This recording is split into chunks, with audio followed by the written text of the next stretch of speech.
السلام عليكم ورحمة الله وبركاته. أعوذ بالله من الشيطان الرجيم. بسم الله الرحمن الرحيم.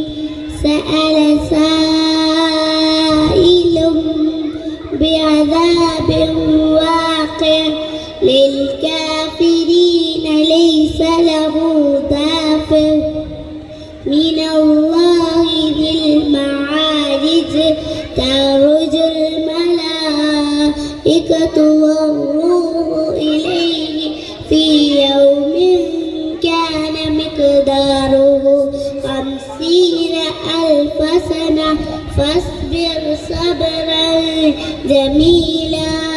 إنهم يرونه بعيدا ونراه قريبا. يوم تكون السماء كالمهل وتكون الجبال كالمهل ولا يسأل حميم حميما.